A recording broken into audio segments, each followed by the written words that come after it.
നമസ്കാരം. CCTV വാർത്തയിലേക്ക് സ്വാഗതം. പ്രധാന വാർത്തകൾ.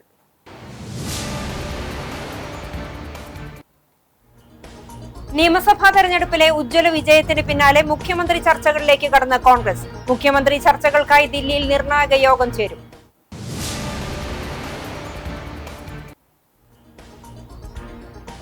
സംസ്ഥാനത്ത് UDF തരംഗത്തിൽ LDF തകർന്നടിഞ്ഞപ്പോഴും പ്രത്യേക ശ്രദ്ധ നേടി മണലൂരിലെ UDF സ്ഥാനാർത്ഥി TN പ്രതാപന്റെ പരാജയം.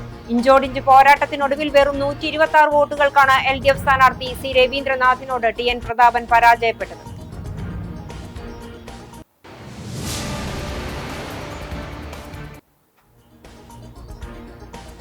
UDF തരംഗത്തിനിടയിലും കുന്നംകുളത്തെ ചെങ്കോട്ടയായി നിലനിർത്തിയത് നഗരസഭയിലും കടവല്ലൂർ പഞ്ചായത്തിലും ലഭിച്ച മികച്ച ലീഡുകളുടെ പിൻബലത്തിൽ. അപ്രതീക്ഷിതമായി വേലൂരിൽ നിന്നും UDFന് വലിയ ലീഡ് ലഭിച്ചെങ്കിലും തുടക്കം മുതൽ നിലനിർത്തിയ ഇടതു മുന്നേറ്റത്തെ തടയാൻ അത് പര്യാപ്തമായില്ല.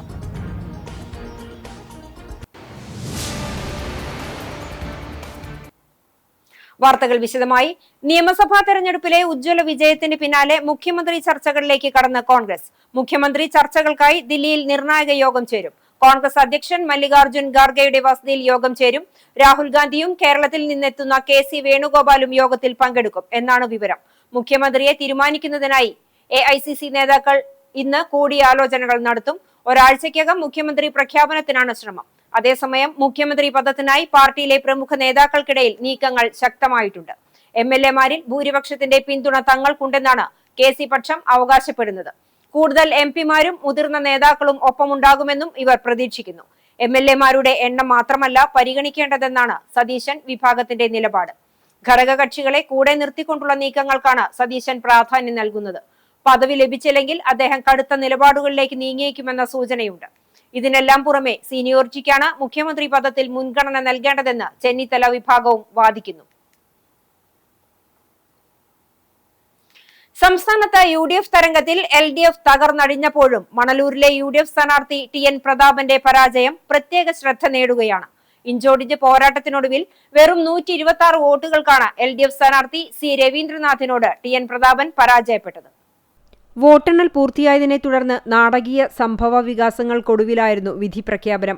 ആദ്യ മണിക്കൂറുകളിൽ രവീന്ദ്രനാഥ് ചെറിയ ഭൂരിപക്ഷത്തിന് മുന്നിട്ട് നിന്നുവെങ്കിലും പിന്നീട് ലീഡ് നില മാറിമറിയുന്ന സ്ഥിതിവിശേഷമാണുണ്ടായത്. ജില്ലയിൽ ശക്തമായ ത്രികോണ മത്സരം നടന്ന മണലൂരിൽ വിജയം നേടുമെന്ന് അമിത ആത്മവിശ്വാസമാണ് കോൺഗ്രസിനുണ്ടായിരുന്നത്. എന്നാൽ കോൺഗ്രസ് പ്രതീക്ഷിച്ച നിലയിൽ പല പഞ്ചായത്തുകളിലും ലീഡ് നേടാൻ സാധിക്കാതെ പോയതോടെയാണ് മണ്ഡലം കൈവിട്ടുപോയത്. കണ്ടാണശ്ശേരി പഞ്ചായത്തിൽ 1600 വോട്ടിന്റെയും മുല്ലശ്ശേരിയിൽ 2200 വോട്ടിന്റെയും വാടാനപ്പള്ളിയിൽ 1600, മണലൂരിൽ 1120, എളവള്ളിയിൽ 1140, അരിമ്പൂരിൽ 641, ചൂണ്ടലിൽ 6 വോട്ടിന്റെയും ഭൂരിപക്ഷമാണ് ഇടതുമുന്നണിക്ക് ലഭിച്ചത്.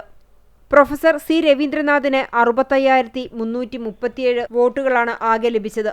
എന്നാൽ TN പ്രതാപന് തൈക്കാട് മേഖലയിൽ നിന്നും 144 വോട്ടിന്റെയും പാവർട്ടി, വെങ്കിടങ്ങ് എന്നീ പഞ്ചായത്തുകളിൽ യഥാക്രമം 3400, 2300 എന്നിങ്ങനെയായിരുന്നു ലീഡ് നില. 65,211 വോട്ടുകളായിരുന്നു പ്രതാപൻ ആകെ ലഭിച്ചത്. BJP സ്ഥാനാർത്ഥി advocate KK Aneesh Kumar 38,125 vote നേടി. വോട്ടെണ്ണൽ പൂർത്തിയായതിനു ശേഷം സംശയാസ്പദമായി മാറ്റിവെച്ച 200ഓളം വരുന്ന തപാൽ വോട്ടുകളെ സംബന്ധിച്ച് പ്രതാപൻ ആക്ഷേപം ഉന്നയിച്ചു.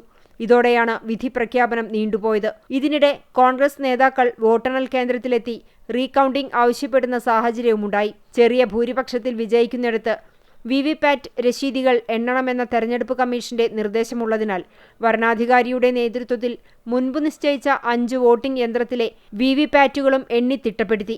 ഇതിനെ തുടർന്നാണ് ഔദ്യോഗികമായ വിധി പ്രഖ്യാപനം നടത്തിയത്. ഇതോടെ കോളേജിന് മുന്നിൽ തടിച്ചുകൂടിയ ഇടതുമുന്നണി പ്രവർത്തകർ മുദ്രാവാക്യം വിളിച്ചും പടക്കം പൊട്ടിച്ചും ആഹ്ലാദം പങ്കുവച്ചു. ഈ നിയമസഭാ തെരഞ്ഞെടുപ്പിൽ ഇടതുപക്ഷ ജനാധിപത്യ മുന്നണിയെ ചുറ്റിക അരിവാൾ നക്ഷത്രം മലയാളത്തിൽ മണലൂരിലെ പ്രബുദ്ധരായ ജനങ്ങൾ വിജയിപ്പിച്ചിരിക്കുകയാണ്. തീർച്ചയായിട്ടും ഇടതുപക്ഷ ജനാധിപത്യ മുന്നണിക്ക് ഈ നാട്ടിലെ മുഴുവൻ ജനങ്ങളോടും കടപ്പാടുണ്ട്. ഞങ്ങൾ നന്ദി പറയുന്നു. ഈ വിജയം യഥാർത്ഥത്തിൽ ഉണ്ടാക്കിയത് ഇടതുപക്ഷ ജനാധിപത്യ മുന്നണിയുടെ ശക്തരായ പ്രവർത്തകരാണ്. അതിശക്തരായ പ്രവർത്തകർ. എണ്ണയിട്ട യന്ത്രം പോലെയായിരുന്നു ഈ തെരഞ്ഞെടുപ്പിൽ അവർ പ്രവർത്തിച്ചത്. അതുകൊണ്ട് അവരുടെ വിജയമാണ്. അവർക്കും ഹൃദയം നിറഞ്ഞ നന്ദി രേഖപ്പെടുത്താൻ. ഇതിനോട് ഈ നാട്ടിലെ ജനങ്ങളോട് ഞങ്ങൾക്ക് കടമയുണ്ട്. അതുകൊണ്ട് തീർച്ചയായും ഈ നാട്ടിലെ മുഴുവൻ വികസന പ്രശ്നങ്ങൾക്കും ജനങ്ങളുടെ ഓരോ പ്രശ്നങ്ങൾക്കും ഒപ്പം എന്നും ഇടതുപക്ഷ ജനാധിപത്യ മുന്നണി ഉണ്ടാവും.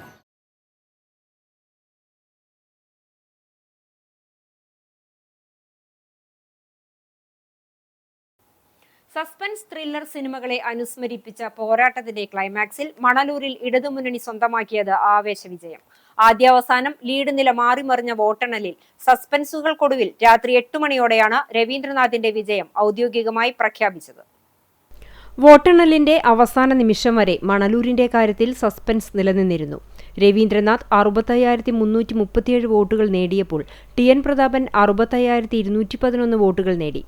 മൂന്നാമതെത്തിയ BJP സ്ഥാനാർത്ഥി അഡ്വക്കേറ്റ് KK അനീഷ് കുമാർ 38,125 വോട്ടുകൾ നേടി. തെരഞ്ഞെടുപ്പ് പ്രചരണത്തിനുടനീളം വലിയ ആത്മവിശ്വാസം TN പ്രതാപന്റെ ഭാഗത്തു നിന്നുണ്ടായിരുന്നു. എന്നാൽ UDF തരംഗത്തിനിടയിലും TN പ്രതാപനെ മണലൂർ മണ്ഡലത്തിലെ വോട്ടർമാർ തുണച്ചില്ല.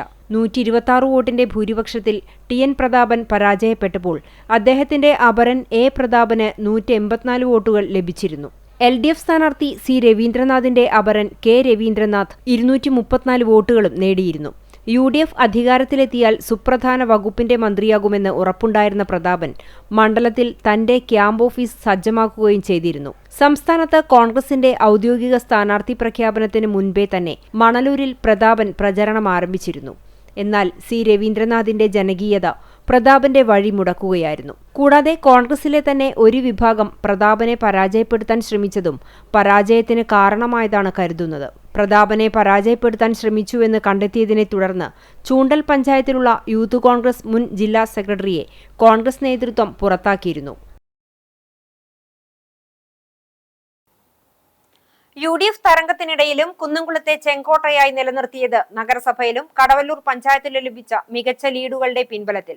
അപ്രതീക്ഷിതമായി വേലൂരിൽ നിന്നും UDFന് വലിയ ലീഡ് ലഭിച്ചെങ്കിലും തുടക്കം മുതൽ നിലനിർത്തിയ ഇടതുമുന്നേറ്റത്തെ തടയാൻ അത് പര്യാപ്തമായില്ല. രാവിലെ 8 മണിക്ക് തപാൽ വോട്ട് എണ്ണിയപ്പോൾ പതിവിൽ നിന്ന് വ്യത്യസ്തമായി UDFനായിരുന്നു ആദ്യ ലീഡ്. 122 വോട്ടിന്റെ ലീഡാണ് PT അജയ്മോഹൻ സ്വന്തമാക്കിയത്. 951 വോട്ട് UDFും 829 വോട്ട് LDFും ഇത്തരത്തിൽ നേടി. തുടർന്ന് EVM മെഷീനിലേക്കുള്ള വോട്ടിലേക്ക് വന്നതോടെ കഥ മാറി. ആദ്യ റൗണ്ടിൽ തന്നെ 487 വോട്ടിന്റെ ലീഡ് LDF സ്വന്തമാക്കി. 15 റൗണ്ട് വോട്ടെണ്ണലിൽ 10, 12, 14, 15 റൗണ്ടുകളിൽ LDFനേക്കാൾ വോട്ട് UDF നേടിയെങ്കിലും ആകെ വോട്ടുകളിലെ LDF ലീഡ് മറികടക്കാൻ അത് പര്യാപ്തമായില്ല. ആദ്യമെണ്ണിയ കാട്ടകാമ്പാൽ പഞ്ചായത്തിൽ 394 വോട്ടിന്റെ ലീഡാണ് ACക്ക് ലഭിച്ചത്. പാർട്ടി കോട്ടയായ കടവല്ലൂരിൽ 1635 വോട്ട്, പോർക്കുളത്ത് 259, കുന്നംകുളത്ത് 2976, ചൊവ്വന്നൂരിൽ 308, കടങ്ങോട് 293 വോട്ടുകളുടെ ലീഡ് AC മൊയ്തീൻ സ്വന്തമാക്കി. എരുമപ്പെട്ടിയിലും വേലൂരിലും ലീഡ് അജയ്മോഹനാണ് ലഭിച്ചത്. ഇതിൽ വേലൂർ പഞ്ചായത്തിൽ 1027 വോട്ടിന്റെ വലിയ മുൻതൂക്കം UDFന് ലഭിച്ചുവെങ്കിലും മറ്റിടങ്ങളിൽ ലീഡ് ലഭിക്കാതെ പോയത് തിരിച്ചടിയായി. നഗരസഭയിലും കടവല്ലൂരിലും നേടിയ ലീഡാണ് ഇടതു വിജയത്തിൽ നിർണായകമായത്. എരുമപ്പെട്ടിയിലും വേലൂരിലും ലീഡ് അജയ്മോഹന് ലഭിച്ചു. ഇതിൽ വേലൂർ പഞ്ചായത്തിൽ 1027 വോട്ടിന്റെ വലിയ മുൻതൂക്കം UDFന് ലഭിച്ചുവെങ്കിലും മറ്റിടങ്ങളിൽ ലീഡ് ലഭിക്കാതെ പോയത് തിരിച്ചടിയായി. നഗരസഭയിലും കടവല്ലൂരിലും നേടിയ ലീഡാണ് ഇടതു വിജയത്തിൽ നിർണായകമായത്. പരാജയപ്പെട്ടെങ്കിലും കഴിഞ്ഞ തവണത്തെ അപേക്ഷിച്ച് ഇക്കുറി ഭൂരിപക്ഷം നന്നേ കുറയ്ക്കാനായത് UDFന് ആശ്വാസമായി. NDAയിൽ മത്സരിച്ച BDJS പ്രതീക്ഷയ്ക്കൊത്ത പ്രകടനം കാഴ്ചവെക്കാതെ പോയതോടെ BJP വോട്ടുകളും ഭിന്നിക്കപ്പെട്ടു. അന്തിമ കണക്കിൽ പക്ഷേ മണലൂരിലും ഗുരുവായൂരിലും പുതുക്കാടുമൊക്കെ സംഭവിച്ച പോലെ അവസാന നിമിഷങ്ങളിലെ സസ്പെൻസിലേക്കും വളരെ കുറഞ്ഞ ഭൂരിപക്ഷത്തിലേക്കും പോയില്ല എന്നതിൽ LDF ക്യാമ്പിന് ആശ്വസിക്കാം. സംസ്ഥാന വ്യാപകമായ ഭരണവിരുദ്ധ വികാരത്തെയും UDF അനുകൂല തരംഗത്തെയും അതിജീവിച്ച് നേടിയ വിജയം ചെറുതല്ലാത്ത ആഹ്ലാദമാണ് ഇടതുപക്ഷ ജനാധിപത്യ മുന്നണിക്ക് നൽകുന്നത്. തെരഞ്ഞെടുപ്പ് വിജയത്തിൽ ആഹ്ലാദ പ്രകടനം നടത്തിയ UDF പ്രവർത്തകർക്കെതിരെ DYFIയുടെ നേതൃത്വത്തിൽ അക്രമം നടത്തിയതായി പരാതി. ആക്രമണത്തിൽ പരിക്കേറ്റ വടക്കാഞ്ചേരി നഗരസഭ മുൻ കൗൺസിലർ ജോയൽ മഞ്ഞില, കണ്ണദാസൻ എന്നിവരെ വടക്കാഞ്ചേരി ജില്ലാ ആശുപത്രിയിൽ പ്രവേശിപ്പിച്ചു. ആക്രമണത്തിൽ പ്രതിഷേധിച്ച് കോൺഗ്രസ് പ്രവർത്തകർ പ്രദേശത്ത് പ്രകടനം നടത്തി. DCC സെക്രട്ടറിമാരായ K Ajith Kumar, NR Satheesan, Congress block president PG Jayadeep എന്നിവർ നേതൃത്വം നൽകി.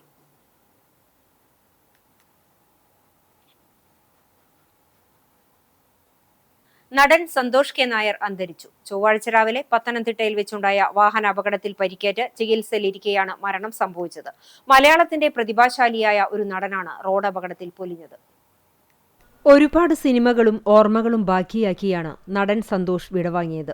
ഭാര്യയ്ക്കൊപ്പമുള്ള ആ യാത്രയിൽ നടൻ സഞ്ചരിച്ച കാർ ലോറിയുമായി കൂട്ടിമുട്ടുകയും ആശുപത്രിയിലേക്ക് കൊണ്ടുപോയെങ്കിലും അദ്ദേഹത്തെ രക്ഷിക്കാനായില്ല. ചൊവ്വാഴ്ച കാലത്ത് അടൂർ ഏനാത്ത് വെച്ചായിരുന്നു അപകടം. ചികിത്സയിലിരിക്കെ സന്തോഷിന് ഹൃദയാഘാതം സംഭവിക്കുകയായിരുന്നു. നിസ്സാര പരിക്കുകളുള്ള ഭാര്യ ശുഭശ്രീ ആശുപത്രിയിൽ ചികിത്സയിലാണ്. കാറുമായി കൂട്ടിയിടിച്ച ലോറിയിലെ ഡ്രൈവറും പരിക്കേറ്റ് ചികിത്സയിലാണ്. വില്ലൻ, നായകൻ, സഹനടൻ, ഹാസ്യനടൻ എന്നിങ്ങനെ വൈവിധ്യമാർന്ന വേഷങ്ങളിലൂടെ മലയാളികൾക്കിടയിൽ സുപരിചിതനാണ് സന്തോഷ് കെ നായർ.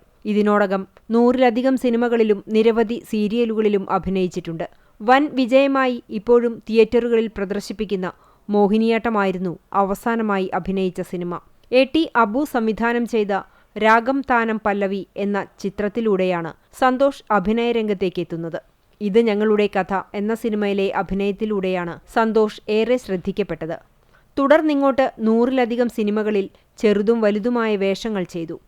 ഏപ്രിൽ 18, ഇവിടെ തുടങ്ങുന്നു എന്നീ സിനിമകളിലെ വില്ലൻ വേഷങ്ങൾ ഏറെ ശ്രദ്ധിക്കപ്പെട്ടു. കൊതി തീരും വരെ, ഇത് നല്ല തമാശ എന്നീ സിനിമകളിൽ നായകവേഷം ചെയ്തു. യുവജനോത്സവത്തിലെ നിസാർ, 20-ാം നൂറ്റാണ്ടിലെ ജാക്കിയുടെ വലംകൈയായ ലോറൻസ് തുടങ്ങിയ വേഷങ്ങൾ ശ്രദ്ധിക്കപ്പെട്ടു. രാപ്പാർക്കാം, കമ്മത്ത് ആൻഡ് കമ്മത്ത് എന്നീ സിനിമകളിൽ കോമഡി വേഷങ്ങളും ചെയ്തിട്ടുണ്ട്. ചില ടെലിവിഷൻ പരമ്പരകളിലും സന്തോഷ് അഭിനയിച്ചിട്ടുണ്ട്. 1960 നവംബർ 12-ന് തിരുവനന്തപുരത്ത് CN കേശവൻ നായരുടെയും P രാജലക്ഷ്മി അമ്മയുടെയും മകനായാണ് ജനനം. MG കോളേജിൽ നടൻ മോഹൻലാലിന്റെ ജൂനിയർ ആയിരുന്നു. ഇരുവരും ഏതാണ്ട് ഒരേ സമയത്ത് തന്നെയാണ് സിനിമയിലുമെത്തിയത്. നിയമസഭാ തെരഞ്ഞെടുപ്പിലെ കനത്ത തോൽവിയുടെ ആഘാതത്തിൽ അടിപതറിയിരിക്കുകയാണ് LDF. ഭരണവിരുദ്ധ വികാരവും മുന്നണിയോടുള്ള ജനങ്ങളുടെ മടുപ്പുമെല്ലാം വോട്ടെടുപ്പിൽ പ്രതിഫലിച്ചു എന്നാണ് പ്രാഥമിക വിലയിരുത്തൽ. പാർട്ടി കോട്ടകളിൽ സമാനതകളില്ലാത്ത തിരിച്ചടിയാണ് CPIM നേരിട്ടത്. നാളെ ചേരുന്ന CPIM സംസ്ഥാന സെക്രട്ടേറിയറ്റ് തോൽവിയുടെ കാരണങ്ങൾ ഒന്നൊന്നായി പരിശോധിക്കും. അതേസമയം CPIM-ൽ നിന്നും ആരാകും പ്രതിപക്ഷ നേതാവ് എന്നതിലും ആകാംക്ഷ നിലനിൽക്കുകയാണ്. പിണറായി വിജയൻ പ്രതിപക്ഷ നേതൃപദവി ഏറ്റെടുത്തേക്കില്ലെന്നാണ് സൂചന. കേന്ദ്ര കമ്മിറ്റി അംഗം KN ബാലഗോപാലിനാണ് സാധ്യത കൂടുതൽ. നാളെ ചേരുന്ന CPIM സംസ്ഥാന സെക്രട്ടേറിയറ്റിലാണ് ഇത് സംബന്ധിച്ച അന്തിമ തീരുമാനം ഉണ്ടാകുക. മുഖ്യമന്ത്രിക്ക് പുറമെ ഇക്കുറി വിജയിച്ച ഏക കേന്ദ്ര കമ്മിറ്റി അംഗമാണ് ബാലഗോപാൽ. പ്രമുഖ നേതാക്കളെല്ലാം UDF തരംഗത്തിൽ അടിപതറിയ സാഹചര്യത്തിലാണ് ബാലഗോപാലിലേക്ക് ചർച്ചകൾ നീളുന്നത്. സ്വർണ്ണവില സംസ്ഥാനത്ത് വീണ്ടും കുറഞ്ഞു. ഗ്രാമിന് 45 രൂപ കുറഞ്ഞ് 13,675 രൂപയിലെത്തി. പവൻ വില 360 രൂപ ഇടിഞ്ഞ് 1,09,400 രൂപയിലെത്തി. സംസ്ഥാനത്ത് ഈ മാസം രേഖപ്പെടുത്തിയ ഏറ്റവും കുറഞ്ഞ നിരക്കാണിത്. ഇറാൻ-US സംഘർഷം വീണ്ടും രൂക്ഷമാകുമെന്ന ആശങ്കയിൽ രാജ്യാന്തര വിപണിയിൽ സ്വർണത്തിന് വില ഇടിഞ്ഞതാണ് കേരളത്തിലും പ്രതിഫലിച്ചത്. 9 മാസത്തെ താഴ്ന്ന നിലയിൽ നിന്നും കഴിഞ്ഞ ദിവസം രാജ്യാന്തര വിപണിയിലെ സ്വർണ്ണവില മെച്ചപ്പെട്ടിരുന്നു. എന്നാൽ വെടിനിർത്തൽ കരാർ നിലവിലുള്ളപ്പോൾ US-ഉം ഇറാനും പരസ്പരം ഏറ്റുമുട്ടിയെന്ന വാർത്തകൾ വന്നതോടെ ക്രൂഡ് ഓയിൽ വില വീണ്ടും വർദ്ധിച്ചു. ഇതോടെ അമേരിക്കൻ ഡോളറിന്റെ വിനിമയ നിരക്കും വർദ്ധിച്ചു. ഡോളറിന്റെ വിനിമയ നിരക്ക് അളക്കുന്ന ഡോളർ സൂചിക 0.20% വർദ്ധിച്ചത്. ഇതോടെ മറ്റ് കറൻസികളിൽ സ്വർണം വാങ്ങുന്നതിനുള്ള ചെലവും വർദ്ധിച്ചു. ഇത് സ്വർണത്തിലെ ഡിമാൻഡ് കുറയ്ക്കുകയും വില ഇടിയുകയുമായിരുന്നു. പുന്നീർകുളത്ത് വീടിനുള്ളിൽ അഴുകിയ നിലയിൽ ഗൃഹനാഥന്റെ മൃതദേഹം കണ്ടെത്തി. മന്നലാങ്കുന്ന് കുന്നത്ത് പള്ളിക്ക് തെക്ക് വലിയകത്ത് 76 വയസ്സുള്ള അലിയെയാണ് മരിച്ച നിലയിൽ കണ്ടെത്തിയത്. ചാവക്കാട് ചെരുപ്പുകട നടത്തുകയാണ് പരേതൻ. വീട്ടിൽ അലിയും ഭാര്യ ബീവാത്തുമോളും മാത്രമാണ് താമസിച്ചിരുന്നത്. ദമ്പതികൾക്ക് മക്കളില്ല. കുറച്ചു ദിവസങ്ങളായി ഭാര്യ അവരുടെ പാലപ്പെട്ടിയിലെ വീട്ടിലായിരുന്നു. ചൊവ്വാഴ്ച ഉച്ചയ്ക്ക് 12 മണിയോടുകൂടിയാണ് സംഭവം നാട്ടുകാർ അറിയുന്നത്. ദുർഗന്ധം വമിച്ചതിനെ തുടർന്ന് അയൽവാസികൾ നടത്തിയ തെരച്ചിലിനിടയിലാണ് മൃതദേഹം കണ്ടെത്തിയത്. തിങ്കളാഴ്ച തന്നെ പരിസരത്ത് ദുർഗന്ധം വമിച്ചിരുന്നുവെങ്കിലും അയൽവാസികളോ നാട്ടുകാരോ ശ്രദ്ധിച്ചിരുന്നില്ല. പിന്നീട് ഉച്ചയോടുകൂടി ദുർഗന്ധം രൂക്ഷമായതിനെ തുടർന്ന് വീടിന് പുറകുവശത്തെ വാതിൽ തുറന്നു നോക്കിയപ്പോഴാണ് അഴുകിയ നിലയിൽ മൃതദേഹം കണ്ടത്. തുടർന്ന് വടക്കേക്കാട് പോലീസിനെ വിവരം അറിയിക്കുകയായിരുന്നു. വടക്കേക്കാട് പോലീസ് സ്ഥലത്തെത്തി മേൽനടപടികൾ സ്വീകരിച്ചു. പൊതുപ്രവർത്തകൻ നൌഷാദ് അണ്ടത്തോടിന്റെ സഹായത്തോടെ താലൂക്ക് ആശുപത്രിയിലേക്ക് കൊണ്ടുപോയി. പുന്നിയൂർ പഞ്ചായത്ത് പ്രസിഡന്റ് റിസ്ല റഹീം, മെമ്പർമാരായ അബ്ദുസലീം കുന്നമ്പത്ത്, TA ആയിഷ എന്നിവരും സ്ഥലത്തെത്തിയിരുന്നു. Kerala state service pensioners union സംസ്ഥാന സമ്മേളനത്തിന് മുന്നോടിയായി കുന്നംകുളം ബ്ലോക്ക് കമ്മിറ്റിയുടെ നേതൃത്വത്തിൽ പതാക ദിനം ആചരിച്ചു. മെയ് 18 മുതൽ 21 വരെ കോഴിക്കോട് വെച്ചാണ് സംസ്ഥാന സമ്മേളനം നടക്കുന്നത്. കുന്നംകുളം പെൻഷൻ ഭവന് മുന്നിൽ നടന്ന ചടങ്ങിൽ ബ്ലോക്ക് പ്രസിഡന്റ് MK സുകുമാരൻ പതാക ഉയർത്തി. പെൻഷൻകാരുടെ അവകാശ സംരക്ഷണത്തിനും സാമൂഹിക ഇടപെടലുകൾക്കും സമ്മേളനം കരുത്തുപകരുമെന്ന് അദ്ദേഹം പറഞ്ഞു. സമ്മേളനത്തിൽ block secretary Jobraj, treasurer Beena Chacko, ജില്ലാ കമ്മിറ്റി അംഗം KG പാറുക്കുട്ടി എന്നിവർ സംസാരിച്ചു. പരിപാടികൾക്ക് Abi, Dennis Mangad, Ullas Kumar, TK Ravi, PK Velu എന്നിവർ നേതൃത്വം നൽകി. വരും ദിവസങ്ങളിൽ സംസ്ഥാന സമ്മേളനത്തിന്റെ ഭാഗമായി വിവിധ പ്രചാരണ പരിപാടികൾ ബ്ലോക്ക് തലത്തിൽ സംഘടിപ്പിക്കുമെന്ന് ഭാരവാഹികൾ അറിയിച്ചു. ചമ്മന്നൂർ അമൽ ചാരിറ്റബിൾ ട്രസ്റ്റിന്റെ വാർഷിക ജനറൽ ബോഡി യോഗം അമൽ സ്കൂളിൽ നടന്നു. Ali Pashnathayil chairman, KV Muhammad Haneefa vice chairman, Hussain Cheruvathur general secretary, Abdul Rahman Mundarayil secretary, Fazalur Rahman Pallikkarayil treasurer എന്നിവർ ഭാരവാഹികളായി പുതിയ എക്സിക്യൂട്ടീവ് കമ്മിറ്റിയെ തെരഞ്ഞെടുത്തു. Retired Guruvayur temple SHO Muhammad Ashraf Vaishyameettil returning ഓഫീസറായി തെരഞ്ഞെടുപ്പ് നടപടികൾ നിയന്ത്രിച്ചു. ട്രസ്റ്റിന്റെ ഭാവി പ്രവർത്തനങ്ങൾ ഊർജിതപ്പെടുത്തുന്നതിനും സേവന പ്രവർത്തനങ്ങൾ വിപുലീകരിക്കുന്നതിനും പുതിയ കമ്മിറ്റി നേതൃത്വം നൽകുമെന്ന് ഭാരവാഹികൾ അറിയിച്ചു. പതിവ് പാനൽ രീതിയിൽ നിന്നും വ്യത്യസ്തമായി ഇത്തവണ വോട്ടെടുപ്പിലൂടെയാണ് പുതിയ എക്സിക്യൂട്ടീവ് കമ്മിറ്റിയെ തെരഞ്ഞെടുത്തത്. യോഗത്തിൽ ട്രസ്റ്റിലെ 30 അംഗങ്ങൾ പങ്കെടുത്തു. ഇന്നത്തെ സ്വർണ്ണവില നിങ്ങൾക്കായി സമർപ്പിക്കുന്നത് Malaya gold and diamonds, Malaya junction, Kunnamkulam. സ്വർണം ഗ്രാമിന് 13,675 രൂപ, പവന് 1,09,400 രൂപ. ഇന്നത്തെ സ്വർണ്ണവില നിങ്ങൾക്കായി സമർപ്പിച്ചത് Malaya gold and diamonds, Malaya junction, Kunnamkulam. വെള്ളി ഗ്രാമിന് 255 രൂപ. പ്രധാന വാർത്തകൾ ഒരിക്കൽ കൂടി.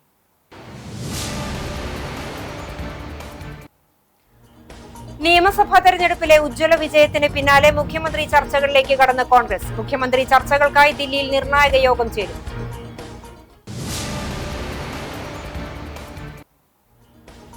സംസ്ഥാനത്ത് UDF തരംഗത്തിൽ LDF തകർന്നടിഞ്ഞപ്പോഴും പ്രത്യേക ശ്രദ്ധ നേടി മണലൂരിലെ UDF സ്ഥാനാർത്ഥി TN പ്രതാപന്റെ പരാജയം. ഇഞ്ചോടിഞ്ച് പോരാട്ടത്തിനൊടുവിൽ വെറും 126 വോട്ടുകൾക്കാണ് LDF സ്ഥാനാർത്ഥി C രവീന്ദ്രനാഥിനോട് TN പ്രതാപൻ പരാജയപ്പെട്ടത്.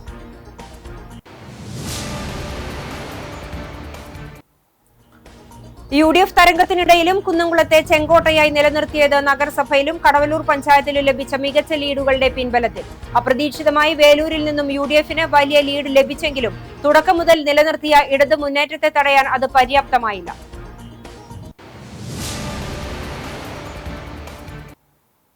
ഇതോടെ ഈ വാർത്താ ബുള്ളറ്റിൻ പൂർണ്ണമാകുന്നു. നമസ്കാരം.